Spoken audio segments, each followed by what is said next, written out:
Earthbound, a game we've all played, or at least pretended we've played, or at least have heard of. Hover your cursor over any indie RPG on Steam or itch.io, and chances are the game's wacky sense of humor or off-kilter combat mechanics are bound to be inspired by, if not outright copied from this game. From a gameplay and presentation standpoint, it stood distinct amongst the crowd of Super Nintendo RPGs and became a cult hit almost immediately, despite how horribly Nintendo of America tried to market it. And most poignantly of all for this video, it was a pivotal game for a young Toby Fox. And I'll let the man speak for himself. Earthbound dominated my childhood, shaped my preteen years, and played a large role in molding me into the offbeat pseudo-hippie I am today.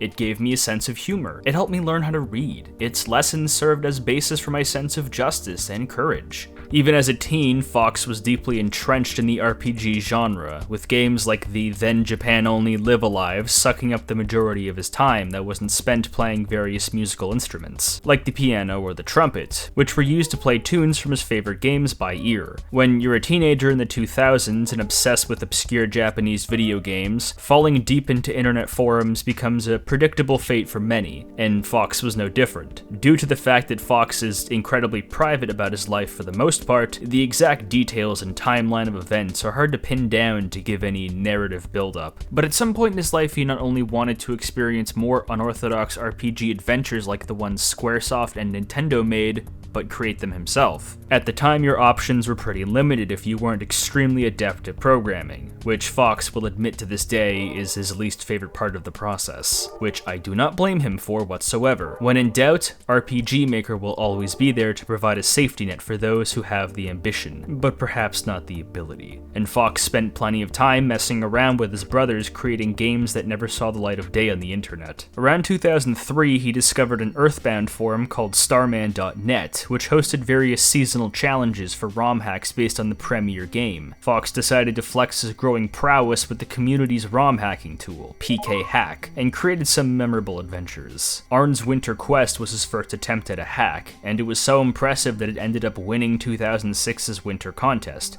But Fox was hardly satisfied. Halloween of 2008 approached, and he was deeply entrenched in the volatile and destructive process of ROM hacking, which he wrote about extensively on a now archived website he used to maintain. I have covered many ROM hacks on my channel before, but never before have I seen someone so eloquently but also viciously explain the process of how to develop one with the resources available in the 2000s. ROM hacking, regardless of the format, is a mind-numbing experience most easily comparable to attempting to excavate the ruins of an ancient, long-lost civilization using only a small set of tools. Also, the ruins are made of crumbly graham crackers and the explorer's hands are made of atom bombs. This is because these games' layouts, programming, and data have already been translated into scrambly, runic Byzantine maps made of machine code, and a ROM hacker's only hope for understanding the location of the long-lost treasure, graphics data, music data, etc., is to either understand the robotic ruins completely, meaning to be entirely insane, to be very dedicated and careful, or to have help from an outside source. As I had learned with my last project, the more parts of the ROM that are edited in different ways, the higher the eventual inevitability that PK Hack will fudge up the ROM, turning the game into a goopy, incoherent mess of Bork data and vomited pixel tiles. As you can see, ROM hacking is a debilitating, taxing craft that will drive you to rip your hair out. You have an incredibly limited amount of space and data to work with, and shifting the wrong 0 to a 1 might cause the ROM to become completely unusable and require you to download a fresh one, and either face massive setbacks or essentially start over from scratch, which Fox did 14 times. Just look at how he describes simply getting dialogue or battles to function properly, a laborious task that requires so much patience and syntax and trial and error. And that's just dialogue. Imagine editing the inventory system, items, the map. Basically, the entire game had to be combed over with excruciating, meticulous detail in the wee hours of the morning, which Fox's parents did not appreciate. 7 to 8 hours of work within a day would produce maybe 2 to 5 minutes of gameplay from Fox's own anecdotes. But he did not quit, because he wanted to stand out amongst the crowd and create something groundbreaking on both a technical and narrative level, unlike anything the community had ever seen, and something to honor the profound effect the original game had on him. So when I heard about Starman.net's Halloween Fun Fest, a contest to see which Earthbound fans could make the best seasonally themed creations, I took one glance at the game, one glance at my ROM hacking prowess, and set myself off to work. He dropped the hack on the website on 2008's Hallows Eve, under his old username, Radiation, which created the hack's primary name people typically refer to it as, Radiation's Halloween hack, but Fox himself always called it Press the B button, or Press the B button stupid. Someone had also edited a video trailer for it, but for the life of me, I can't find the original, and it may be another part of this game that's lost to time, which is a crying shame. His efforts paid off because, spoilers, he won the labor section of the Halloween contest with flying colors. Unfortunately, the Starman forums in their current state is a dickache to browse because the website barely works due to bots, I think. So trying to find specific threads and criticisms are either exercises in agony, or they just got scrubbed completely, or at least I can't find them. But the description given to his project by the website paints an excellent image of how the users reacted to it. This is the most descriptive, shocking, and most psychologically warping game you will ever play. You're a bounty hunter who is given the duty to track down a mysterious creature who mutilated and ate a little girl's parents, and encounter various horrible things as the adventure goes on. This game isn't your average Halloween game. Its content is comparable to games like Silent Hill and Yume Nikki. This game also has the added effect of making you depressed as you play. Counting real games and fan games, this could be one of the most traumatic and horrifying games in the world, and we're not joking. This is easily one of the most disturbing hacks to come out, well, ever, really. It was obvious that Radiation's efforts were on a caliber previously unseen by the website, and perhaps not matched since, given how it's the only hack I can find that explicitly warns its potential players for mature language and concepts. But that just begs the question, what the hell is this game even about?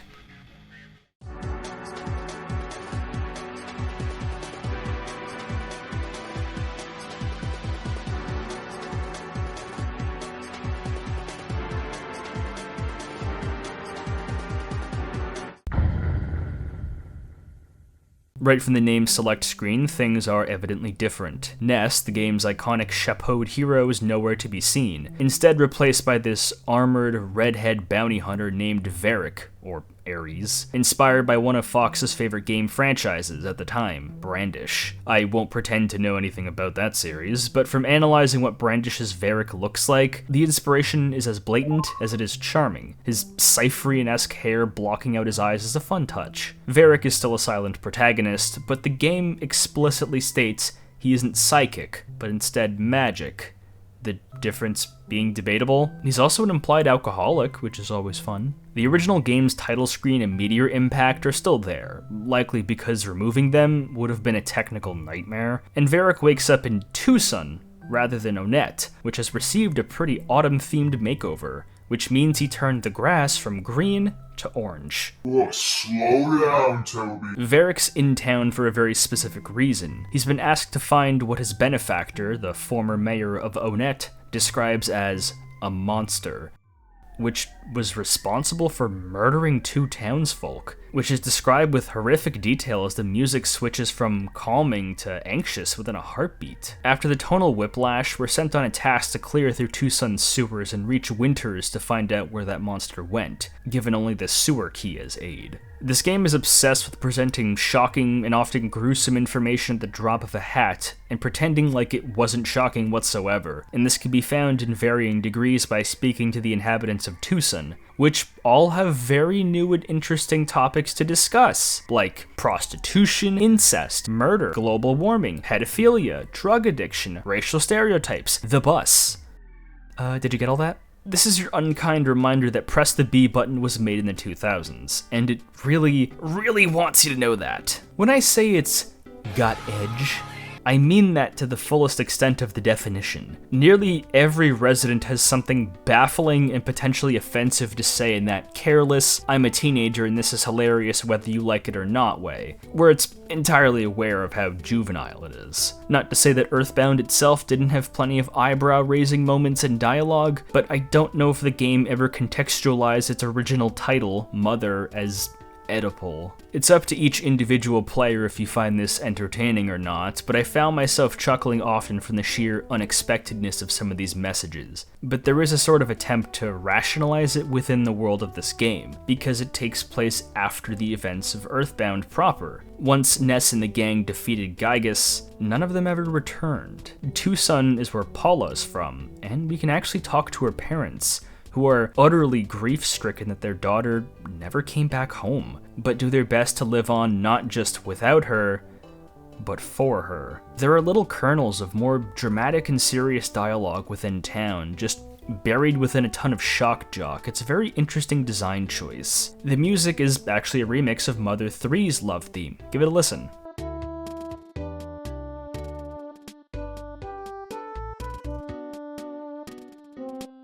Still, our actual objective is to go through the sewers, which are unlocked and don't even need the key, so we were given that key for nothing. But upon fighting literally anything, we've come face to face with this game's biggest flaw. It's really damn hard, man.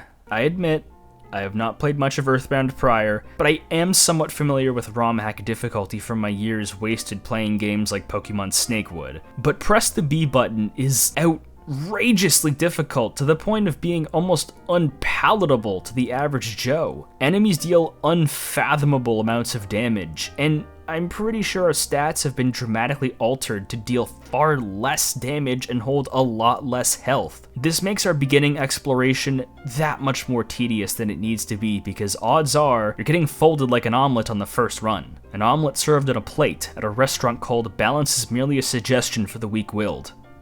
It's right next to a Boston Pizza. Thankfully, there do exist some weaker enemies in the outskirts of town we can grind off of for a couple levels just to survive in the sewers, where we can meet our cast of recolored sprites with an overall spooky vibe to them. Ooh. You gain more PSI, magic, I guess in Varric's case, as you go, but a lot of spells work better in boss battles than incremental combat, I found. Also, I'm pretty sure the auto battle function has been renamed to Loser, so you can hang that over your head in shame as you mindlessly grind with the fast forward hotkey on. The sewers have a few useful items to equip, but are uneventful, at least until you reach this specific door. We're given dramatic paragraphs of text that heighten the tension found within travel, like this one here. And yes, I am save stating, I'm not operating on save points, you're out of your gourd. You've reached the end of Tucson's sewers, and you continue onward to Foggyland. Even though Winters lies incredibly far away, even though you've been coerced into destroying a monster who may not even exist, some forbidden force drives your legs yet forward. Minutes, hours, days. An unknown boundless amount of time passes since you opened the door. Like the undead you've been chosen to fight, you lurch endlessly forward, as if in a trance. After what seems like infinity, the walls seem to darken uncharacteristically. They drip with a viscous, purple liquid which burns to the touch. The water's hue slowly drifts from dark brown to an unfamiliar, foul-smelling red. Suddenly, your eyes are burning from all sides, and your head is pounding with fear. You kneel over and clutch your stomach tightly. Something is so wrong. So wrong. This can't be. Oh no. No, no, no!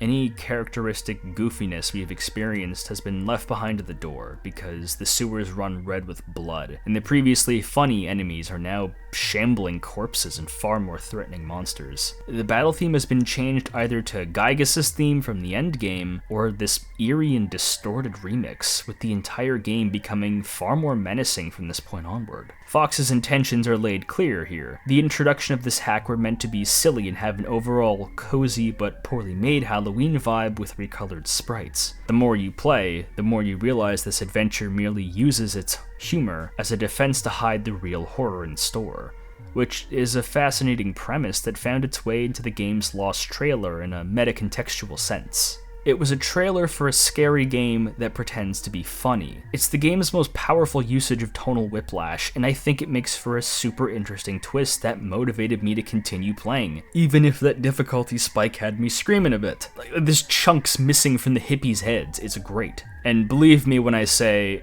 we're only getting started. You've finally made it to Winters. The earth and the sky are tainted raw black. Trees burn crimson and grass has been stained orange. The freezing air howls through the icy, endless night as you stand, shivering. The cold pierces your eyelids as your senses dull and your head begins to throb. An immense feeling of dread overshadows you, tearing your brain apart at the stem. This world is dead. Death permeates every surface, stabs at your eyes, your ears, your heavy throat. Yet your legs move forward, still propelled by some unknown force. Varric, monster hunter, demon slayer. In a land of horror far more deadly than anything you've ever imagined. What do you expect to face? You've traveled all this way to meet the worst, and you've found it.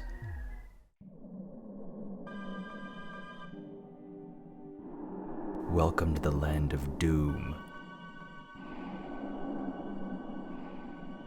This nightmarish version of Winters, a normally jovial and cozy-looking area, has been completely warped into a blackened, color-burned wasteland cast in eternal night that plays a slowed-down version of Gygas's lair with some dissonant sound effects thrown in for good measure, creating a tense and pulse-pounding ambience that never leaves your side, even when facing the horrific monsters of this area. Melted, screaming starmen that zip across the map and choke themselves to death upon defeat, recolored monsters with an appetite for flesh roam hungrily, and even desperate human survivors of this mysterious apocalypse persist, which you can absolutely choose to kill, if you so please. Winters already gave me a northern Canadian wasteland vibe for being so detached from the rest of the world. The overall cold aesthetic in that group of cryptid hunters really sold it. So this version of Winters feels like some undocumented secret part of the country left off the map, home to nightmarish but fantastical creatures unknown to man. Like we stumbled across the most northern part of the planet, the part where the world just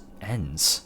Far and away, this is the game's most memorable location, and it's for good reason. It's incredibly visually striking within the limited nature of Earthbound ROM hacking that depicts such a bleak, apocalyptic event with some dark implications for the greater story of Mother. Gygas was defeated. So, what the hell happened here? We've gone fully off course from finding a single monster to learning that Winters is absolutely swarming with them. But Winters is normally an entire continent away from Tucson and Earthbound proper. It's implied that Varric travels quite a lot between the doors and simply skipped the whole game until that point. Or perhaps more interesting to think about, the doors act as a sort of wormhole between these locations, where the monsters sneak through and attack innocent Tucson civilians. After some grinding, I finally found the only source of life that isn't a bloodied survivor. A laboratory. Dr. Andonut's laboratory from the game proper. Entering his lab, the person we recognize as Andonuts is hardly anything more than a shell of what he once was. He's beside himself with grief and guilt, believing that he's responsible for the death of his son, Jeff, and his friends by aiding them in their journey to defeat Gygas. He's lost all attachment to the human race and has fallen into total despair, but even he recognizes that we, the bounty hunter, have found our monster to slay. Andonuts has given up on the world altogether and retreats to a realm created in his own mind, the Magicant, inhabited by memories of people and places stitched together. He vanishes from the lab, but this machine here presents us with two options. Kill Andonuts right here and right now, or this false option that reminds you of what your duty is. Player choice is something that's been emphasized throughout this game, because you aren't given it. Varric doesn't entirely understand why he does it, but he's compelled to move forward no matter what. Even if the character isn't motivated to do something, we are, and that supersedes his own will. The narrator reminds us one more time that we've always had a choice in this matter, even if it seems the opposite. Curiously, it also calls Varric Gygas Killer, which is incredibly odd since there were no traces of anyone named Varric in OG Earthbound. Our options are to kill him by stabbing the machine, or nothing, which, I know, does nothing. With no other option available, we go through with the deed. The screen remains entirely black as a lengthy narration of Andonuts squirming in agony plays out, which is super disappointing to not have any visuals attached to. Endonuts is killed, but it seems our actions were perhaps a bit foolhardy, because the machine malfunctions and blows off our arms and our legs, leaving us to bleed out on the floor, knowing that we apparently did the right thing. The game ends with, "The end. Ha ha ha," and soft locks in that text box, leaving us in darkness. The lack of any visuals makes this ending incredibly disappointing and anticlimactic, but fret not, because this is simply one of 2 endings this game has. But how do you get that second ending? Was there some secret item or route I missed that alters how the scene plays out? Not at all. Recall how everyone calls this game Halloween Hack, but Radiation preferred press the B button. Surely that refers to the B button on a Super Nintendo controller, right? But when is that going to be useful? Well, we're going to do something Varric nor the narrator could ever consider, and press the B button. Because of a quirky programming exploit within Earthbound's code, you can sort of hide additional menu prompts without visual components that still play out like a legitimate option. And the narrator is completely baffled that we did something totally out of left field, something it dubs as not a real option, something the player can do, but not Varric. Undertale and later Deltarune are obsessed with the concepts of including the player as a sort of meta-narrative actor that can influence characters in the story, with his protagonists being vessels for us to express ourselves, sometimes unwillingly. But this ROM hack was the very first instance that I know of where this key staple of his in-game mythologies appears, and it's used to incredible effect here. It's cryptic, but not alarmingly so. I can easily see both a dedicated forum user being aware of this exploit and taking the game's title to heart, and a casual player mashing buttons wantedly at the screen, both being taken aback and feeling satisfied for figuring it out. What the B button actually does is transport us inside Andonuts' Magicant, which is mostly lifted directly from the OG game. But sprinkled throughout are unique elements that detail his completely shattered mental state, found in the form of unique characters and dialogue. The maze to the north has useful items, but has no end until we gather all of Andonuts' courage, which can be found in this building. There's spots to grind, a shop that sells some useful items, and some we can find within the maze, like the Sword of Kings. You know, Pooh's ultimate weapon, which Varric can commandeer. We can also see the game's only real depiction of Ness within the Magicant, and he confuses him with himself. Right.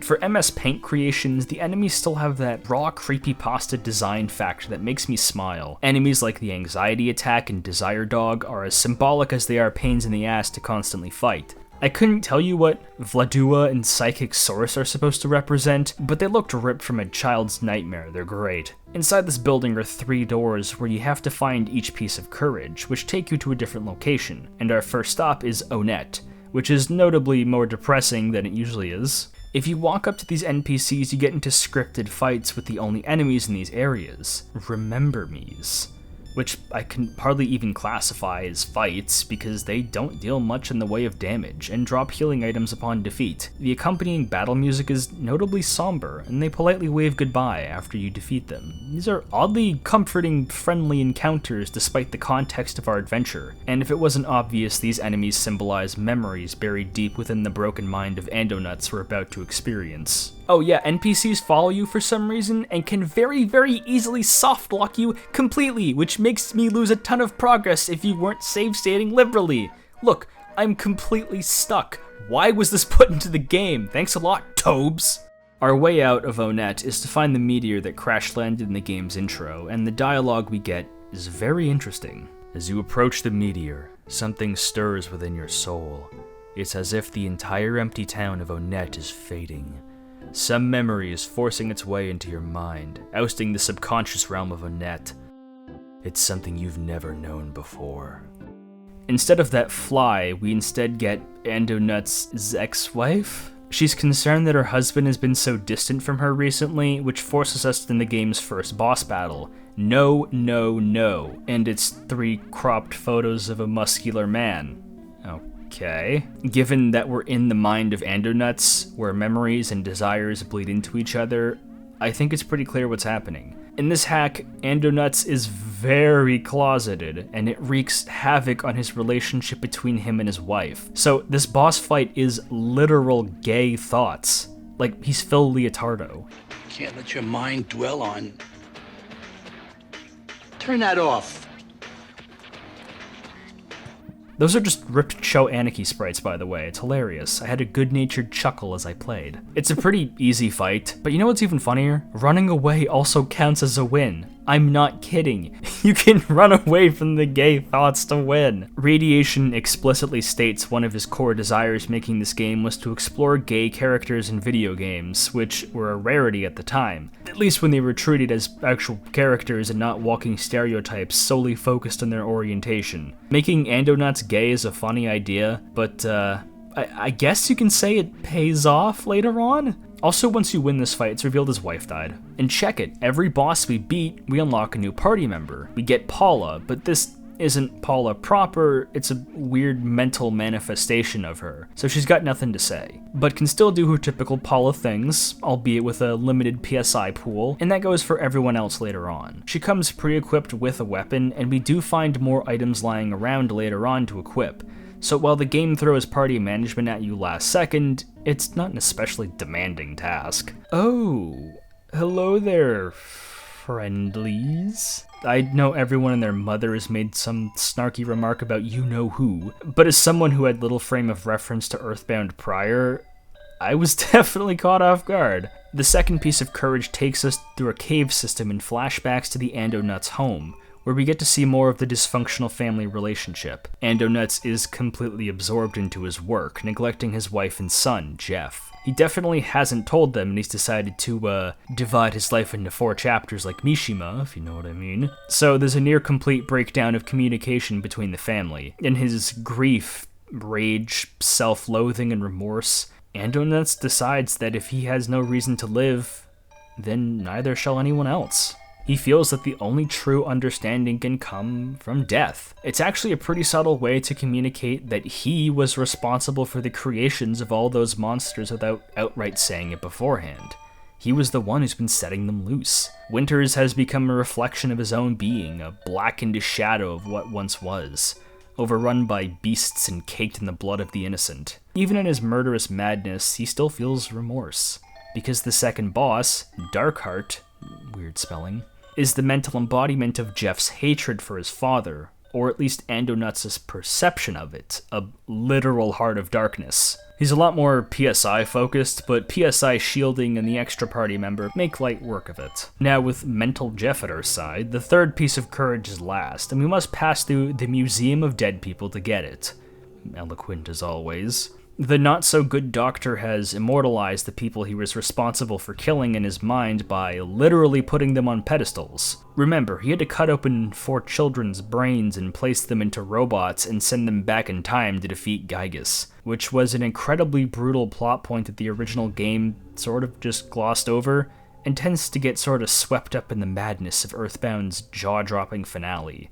But we do fight a new enemy class that is literally just Ness in robot form, which is badass. He characterizes himself as a murderer who killed children for sport out of sheer self-hatred, even if the original game presents some pretty compelling evidence for why he would do all of that in the name of saving the world. He views all of his creations as failures, and realizes that he's essentially wasted his entire life, and has nothing to show for it. His isolation's so strong that it severed the bonds between him and his family. His wife is strongly implied to have been killed by his own hand, and strangely, there's no Ness statue, but instead an empty pedestal for Varric, whom Andonauts can barely recognize. We travel through a factory where we can see enslaved Mr. Saturns, which is a really funny visual, especially when they start talking about blood on their hands. Their lack of hands, of course. The phase disorder was the device used to send the original 4 heroes back in time, but there's no possible way to ever travel back because they're out of the one resource capable of doing so. The distorter inadvertently became their tomb, turned into a beast inside the doctor's mind, which looks kinda silly by comparison to the nightmare creatures present literally everywhere else, but whatever. Once we win, we get an incredibly interesting narration from the Courage Within. When Gygas died, the timeline split in 2. One timeline was created where Gygus had been defeated in the past and therefore couldn't do the invasion of the planet that Earthbound's story is centered around. But the second timeline, his defeat had just happened right then and there, which is kinda hard to wrap my head around, but just go with it. The 4 heroes' souls inside the robot bodies sought out their original forms, but they were sent to the new future and not the old one in this hack. To clarify, Varric in the game we've been playing up until the Magicant is the new universe free of Gygus, while the old one kind of exists outside of that as a state of mind of sorts. The Courage is embodied as Paula, Jeff, and Pooh, so their souls sort of poked into the Magicant, as I understand it, and all they really have to do is deal with the mad Andonuts. Of course, Ness is nowhere to be found, right? Well, observant viewers have definitely been putting the pieces together in their heads, and I can already tell you what you're thinking. Ness is Varric. But how? How did Ness escape his fate while the other characters are mere souls? Yeah, I don't know, bro. I don't think that part is ever really explained, so the cornerstone to all of the symbolism is, dude, trust me. But dude, trust me. More than a few times, Varric is compared, if not outright mistaken, to be Ness by other characters. Even the game's narrator calls him things that only really make sense if he were Ness. The exact details of his arrival matter less than the fact that we're playing as an edgy, tormented version of the game's protagonist who does nothing but listen to 3 Days Grace and lives as a bounty hunter. Edgy fanfic material? Yes. Is it still awesome?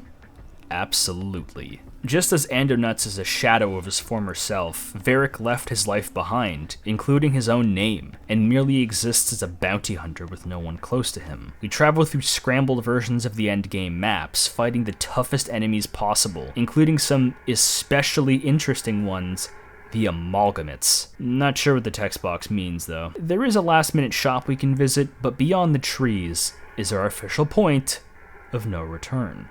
This is the last. As you step between those 2 trees, the world melts away around you. You're used to this by now, but this time it's different. As you make the step, you hit the ground hard. The world is beating purple and red around you. The ground is made of vile intestines. You are inside the monster. Your heart is burning, but it does not seem to be beating anymore. Your body is made of metal rubber. Your eyes are black holes. Your arms move robotically, heavy. Your legs are pulled forward, as if by magnets, but they're still so heavy. You're in a dark vacuum. There is no air, and there is no heat. There's nothing except pulsating violet. You are inside the monster. The monster. You are the monster.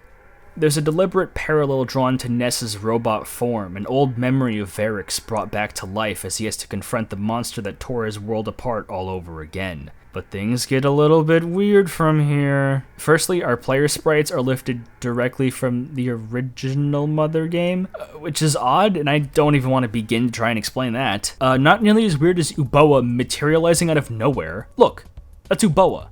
Radiation just edited a sprite to make it look exactly like him and just put him in the game shamelessly. I mean, I'm not complaining, I think it's funny, I just wasn't expecting Uboa. But that is an Uboa move, I guess. We finally confront Dr. Andonuts, but his perception of himself is so warped that even within his own mind, he's become a hideous beast incapable of attacking, which looks fantastic. This is the id, and all he can do is beg for you to leave him alone as you wail on him mercilessly. Combined with the droning ambient track that plays, this encounter doesn't quite feel anticlimactic, but incredibly tragic. The reality of the situation isn't lost on me. We're pummeling and killing an old man who's completely given up on life. I mean, he's unleashed all sorts of horrible monsters on the planet and should probably die for that alone, but his dialogue is so pathetic and helpless that I can't help but second guess myself all throughout this fight. Fox said he modeled this fight closely after Final Fantasy Legend III's final boss, who actively wants to be killed by the player's hand to free his soul from another being, but much more tragic. But he does have a finite amount of health, and when it's reached, we're reminded that even the worm will turn. Andonuts is utterly consumed with hatred and fury for you specifically, and is more than willing to kill himself in the process of killing you. And he certainly has some strong words for you. I'll shove your asses so far down your throats that when you crap, you'll sing f***ing Beethoven. Certainly strong words, but definitely not the most memorable thing he's ever said. TLDR, eat sh**. Huh? I wasn't expecting that. I mean, yes, I was. It's the most infamous aspect of the game that's completely overshadowed everything else. But even when I was playing it, I didn't expect him to drop a truth nuke like that. Maybe I should be offended or something, but I laughed out loud, which I hope was the intention, because if his dialogue was meant to be intimidating and not intentionally shock jockey like at the beginning of the game, I mean, this game was written by a teenager, so... The fact he verbally says TLDR, as in too long didn't read, moi, chef's kiss. You can tell the audience was supposed to be people on the internet forums in 2008. It's certainly edgy, but maybe there's a little more depth to this line past just being edgy. We had an entire boss battle dedicated to exploring Andonuts being closeted, and since we know that Toby Fox explicitly wanted to explore someone struggling with that kind of turmoil and so consumed with self-hatred and rage for someone else, is it really out of the question that he would project onto Varric in that moment to call him that? I mean, it's not exactly subtle characterization, its effectiveness of exploring said inner turmoil is questionable at best, because this is still a ROM hack of a children's game where one of the characters is suddenly gay. It's inherently a silly concept. Now, do I think it deserves giving this entire project the reputation of something like Average Maria Individual? No, I don't think so. Was this some kind of 250 IQ bit of characterization? I'll leave that up to you to be the judge. I mean, I think it's hilarious, and nobody is actually mad or really cares that much that Fox did this forever ago. It's just brought up every so often whenever he's relevant. Like, whenever Tyler, the Creator, releases new music, people find a goblin again and freak out. It's like a cycle. It's just gonna keep happening and happening. Really, it doesn't even matter that much because something way more exciting is here. Are you ready?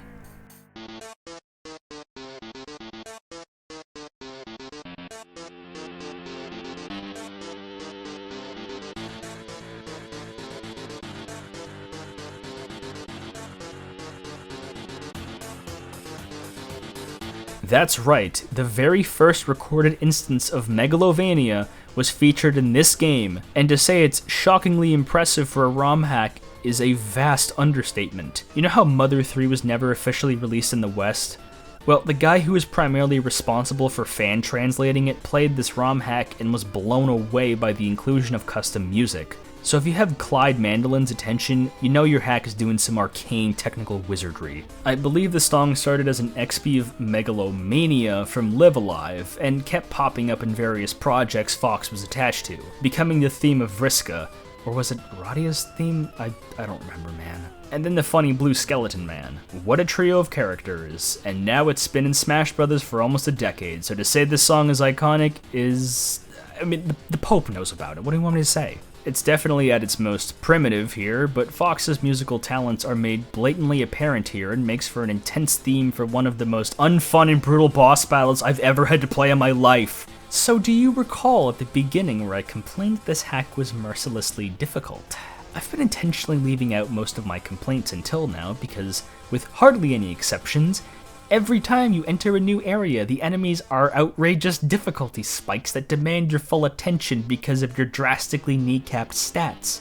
So grinding is all you're going to be really capable of doing. And even then, good luck. But Andonauts just takes the cake, just fucks your shit up totally and completely. He's got a ton of health between his 5 phases. Yes, 5 of them, which all perform radically different. How about phase 4, where he spends most of his turns drawing an energy for an ultra powerful attack that apparently raises his evasion so high that none of your characters can hit him, and when he hits you, bye-bye. Or phase 5, where he kicks you in the dick and deals more damage than your max health can possibly have. Put simply, he deals an unreasonable amount of damage. So for me, this fight was a constant string of having several party members heal bot and revive the others, while I slowly, and I cannot emphasize enough how much I mean slowly, chip away at his combined 3,000 health with my attack that dealt like 45 damage each. I have no doubt I missed something, and I'm probably not playing Earthbound with high IQ strats because I don't know this game very well, but good lord, have mercy on a poor sinner. From Fox's own account, the only real way to beat this fight is by abusing status effects and just praying. Not literally, Paula's prayer ability doesn't help that much. So I did the unthinkable. I cheated. But I found some little codes that give our party members infinite health. But don't worry, I still suffered immensely, and this battle still took 20 minutes longer than it really should have. Make no mistakes. Can I really call this a fun final battle if I cheated? No, not really. When we do eventually win, Andonuts falls to the floor dead, and our task has been completed. The rest of the game plays out in a scripted sequence where we leave the lab, get airlifted from SWAT back to Tucson, which I did not expect to exist in the Earthbound mythos, but whatever, and life largely resumes as is. Onette's ex-mayor tries to use your monster-slaying adventure in his campaign to be elected as Tucson's mayor, which doesn't go so well, but the people are generally unbothered by the situation, because to them, only a couple people died. They're completely ignorant to the nightmare that is Winters, and with Andonuts gone, no more monsters are coming our way.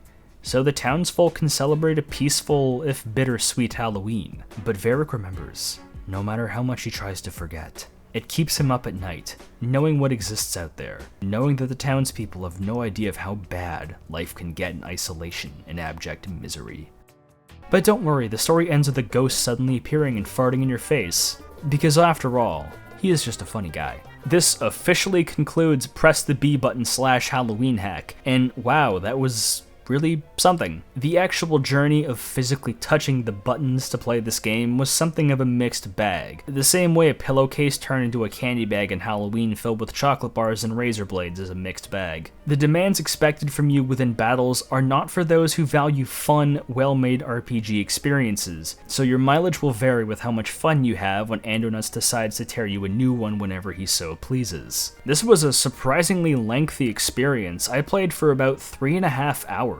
Which is impressive for a ROM hack solely created by one teenager, especially for a stable, functioning ROM hack, for the most part, even if a ton of that time is spent grinding. Those 3 hours have familiar but altered locations, altered and even custom music, and an entirely different vibe to the OG game. I tend to use feels like a creepypasta game as a description far more than I probably should, but this is far and away one of the most powerful examples of it. This game is festering with what feels like tropes ripped straight from the old stories like Sonic.exe and NES Godzilla, but this was made during the real origin point boom of those stories, so those tropes don't feel as obnoxious, at least to me and my preferences. The game's protagonist being haunted by his past, the sprite edits of previously goofy enemies, the way stuff from other games is just thrown in haphazardly, the suffering and anguish of Andonuts, everything here is a magnificent rendition of how someone would detail corruption and possible haunting of their favorite childhood video game, but as a separate game rather than a story. As an audio-visual experience, this was terrific. The amount of effort required to have custom music in the first place is praiseworthy on its own, but the concept is what really hooked me in. The first portion of this game was made to deliberately look lazy, while all the more dramatic sprite changes are saved to the very end. There's an intentional bait and switch built in that was really effective for me because the bait is over extremely quickly. We're not sifting through that sense of ironically bad for too long before we've given a more dramatic serious adventure to chew on. But there's still a few traces of humor to break up the melodrama. I suppose it all depends on how immersed you are with the story, and if the twist didn't work for you, then I don't see you enjoying this hack whatsoever. But this ROM hack's biggest accomplishment actually has nothing to do with anything found inside the game, but later, what it helped create. Because when I point out the similarities, I can almost promise you that you'll be shocked.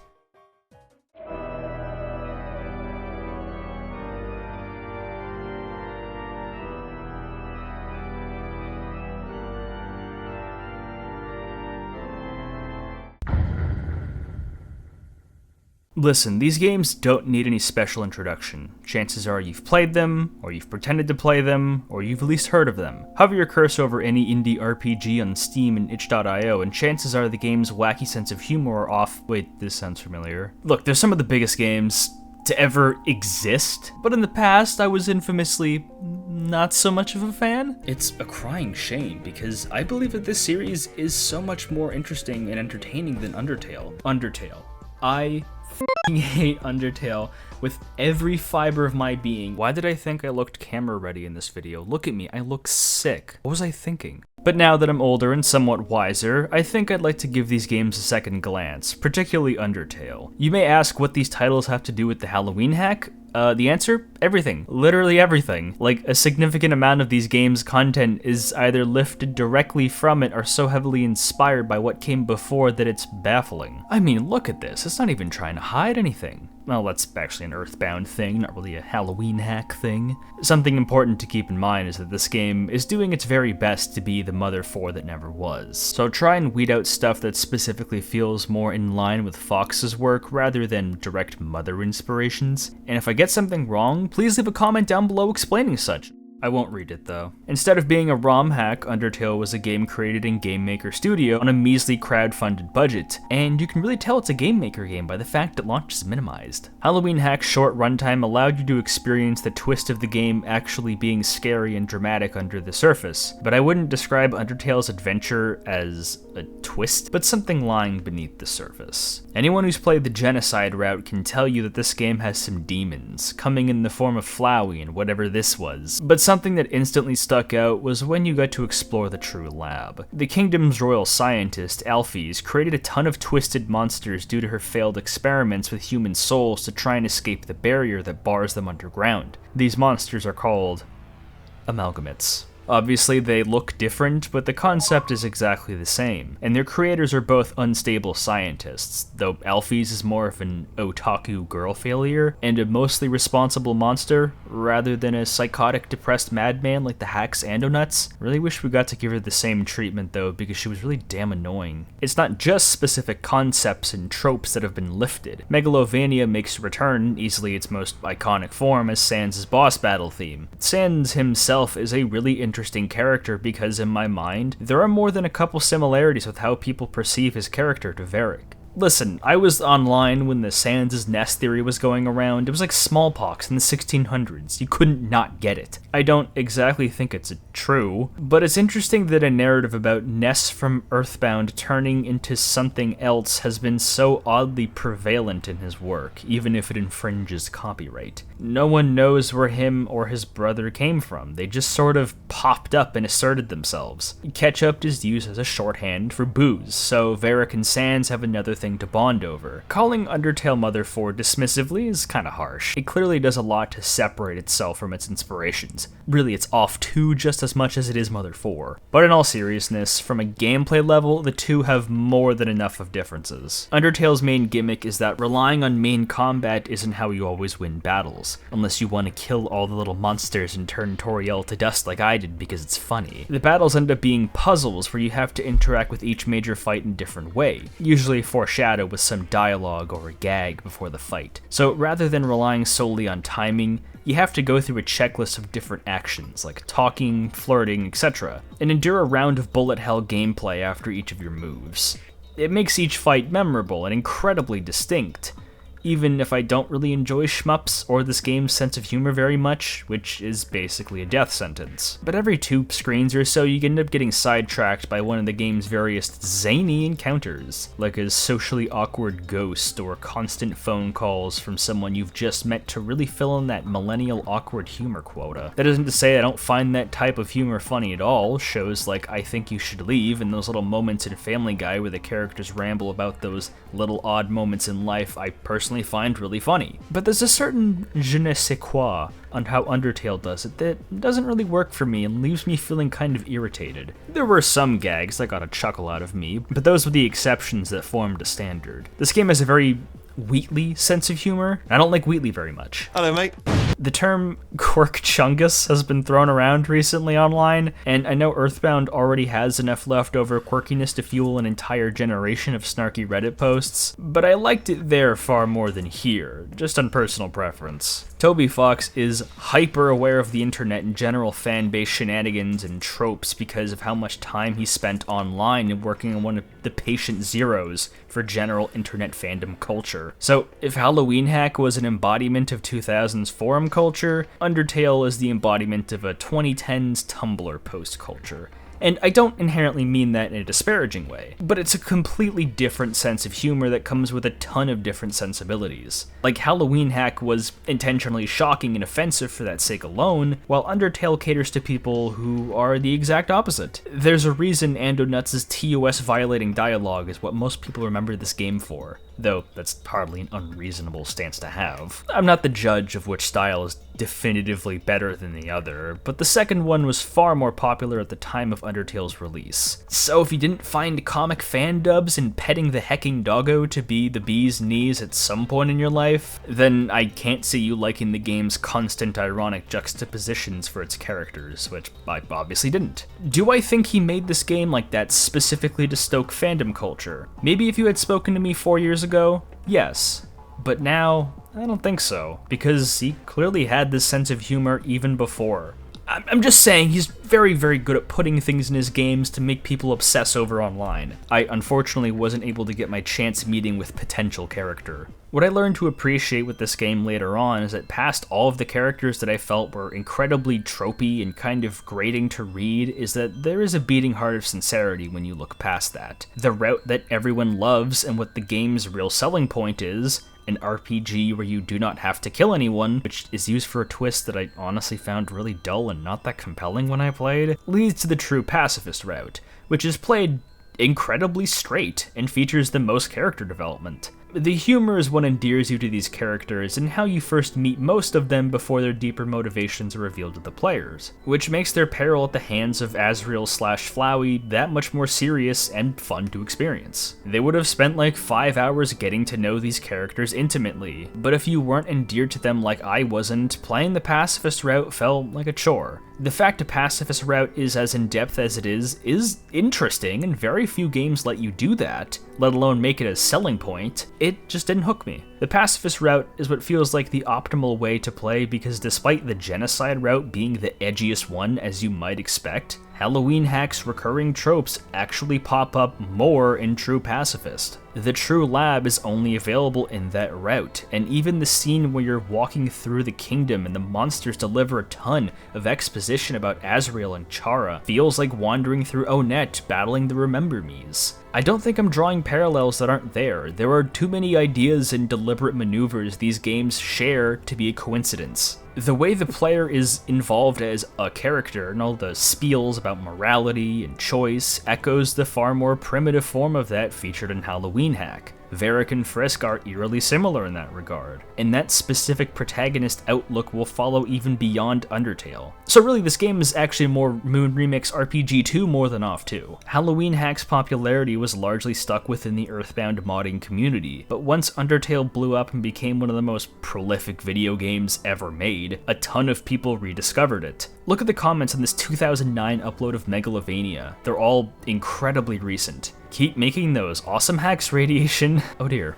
I've made it crystal clear that Undertale isn't a game I'm especially fond of, but I've learned to appreciate it far more that I've given it an honest second look now that I'm not a dumb teenager and I'm able to articulate what I didn't like about it the first time around, and found that I liked some minute aspects of it more than anticipated. Even if I didn't enjoy the whole product, I enjoy looking at Fox's career through the lens of watching what gets carried from a 2008 ROM hack he claims to have left behind, which to be fair is the most relatable feeling in the world as a creative person. God forbid I start talking about any of my old creepypastas. Ugh. Is that a fair metric?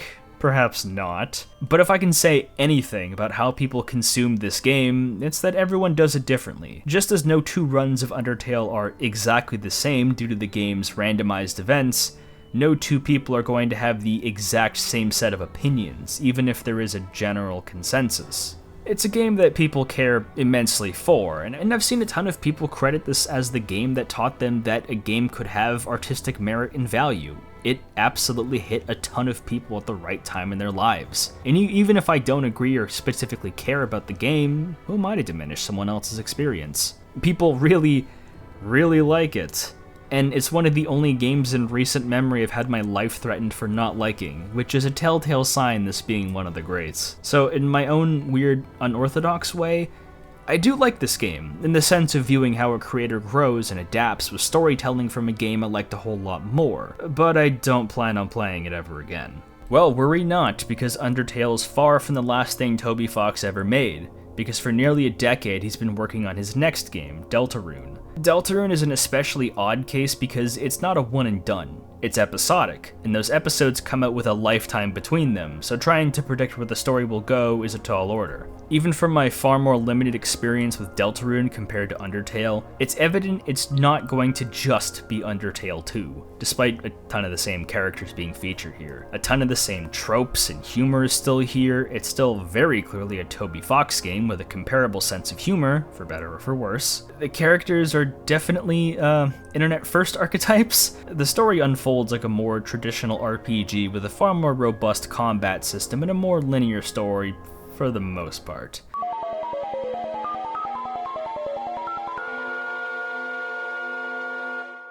I largely wrote this game off because it felt like more of the same, but curiously, there's a hyper-specific aspect of this unfolding saga that delves into the feeling of playing a creepypasta come to life, and that's the weird route. What exactly is the weird route? Oh god. So, Deltarune does a bit of a switcheroo in how player choice typically works in Fox's games because I believe Chris and the player are kind of two separate entities. There's a specific set of things you have to do in the game's second chapter in order to set you on this path, and oh boy, it's a doozy. The game is already full of tension between its teenage cast, but wow, the player is a complete psychopath in the weird route. There were already plenty of opportunities to be a dick, but you go from a bully to a manipulator in 0 seconds flat. You can essentially turn this poor girl, Noelle, into your weird puppet at your beck and call. Other characters, your supposed friends, are really uncomfortable around you. There's this wonderful sense of social dread when you realize that the character you play as is now the weird kid who gets up to all sorts of sketchy shenanigans, but everyone is too afraid to say something because your history of friendship. And I think that's wonderful. There's not anything outright macabre, at least not yet, present in the weird route, unless you count Crippling Birdly as macabre, which you probably should, but I didn't because I don't care for most of these characters, despite the fact that it looked like a teenager's drawing of an FTM human Susie. Fantastic! It works so well because it's such a harsh contrast to the intended route, an intentional backdoor creepypasta route put in there just to mess with the characters. I love that conceptually. It's so much more lonely and makes you feel like a freak for engaging with it. And you're given so many opportunities to not do it. You really have to want to ruin your friendships. Just as there were 2 timelines in Halloween Hack, Deltarune's 2 outcomes so far differ greatly in their content, and the weird route allows us to live in the creepier timeline because of our actions. It's still in its very early stages. I don't think it was even called the weird route until the game's 4th chapter came out, and it only really exists in chapter 2 and 4 in a major way, I think. So it's tough to say how much more intense things will get, but there was that moment where Chris sort of symbolically deflowers Noelle, which was patched out and replaced several times, so make of that what you will. This is just my base observations, but it is kind of lame that Fox went back in his games and patched something out, presumably because people were misinterpreting it. I think that's kind of a cringe move, but I don't know, man. The hack still feels alive and well, even if Deltarune is clearly doing its own thing. Its influence is there in ways not everyone will catch. With so many chapters yet to come out, who knows how far this weird route will progress. But I'll cast my vote now. We're gonna find out the identity of the Roaring Knight, and it's Andonuts, and you're not gonna like what he has to say. As much as I'd love some absurd fanfic scenario that involves Varric just popping into existence within the town of Deltarune and becoming a party member or some other dumb fanfic-esque nonsense on my end, these references are just that. References. Keep in mind, I'm skimming over a ton of info about Deltarune. That rabbit hole goes all the way down to the Dark World. The Halloween Hack is like treading a band's first unpolished, rough around the edges album and comparing it to their later release. You can perceive and hear the evolution of their style and focus and what they decided to keep and change as the years went on. You get to have a unique kind of narrative that exists outside the work itself, an evolutionary timeline in your head, if you will. Are you a fan of their breakout and most iconic album? Do you like their current stuff? Or do you still vibe with their first outing, when the band was arguably at their most primitive, compared to what they picked up along along the way. And for me, the Halloween hack is the self-titled album that I always keep going back to. It can be incredibly frustrating and difficult to play straight, but what it does aesthetically appeals to me far more than what came after it. But I've gained a new appreciation for those other things. But would I really like this game as much if it wasn't in the context of its creators going to do better things? Would anyone else pay that much attention if the creator wasn't Toby Fox? I'm not sure. Maybe it would have the reputation of Pokemon Snakewood as a funny piece of history from a different era, but held back by its sense of humor or edginess. Edgelord mods are kind of a rite of passage for any popular game, to be honest. What would Cry of Fear be without Afraid of Monsters turning the OG Half-Life into a non-point music video? All I know is that it keeps being referenced in his other games, either directly or through an incredibly suspiciously repurposed trope or concept, and that's something I've grown to admire quite a bit. Who knows, maybe I've made you look at his games in a new light, or maybe I'm just reaching with everything I'm out of my mind, who knows. Hope to catch you around next time, but until then, have a lovely rest of your day.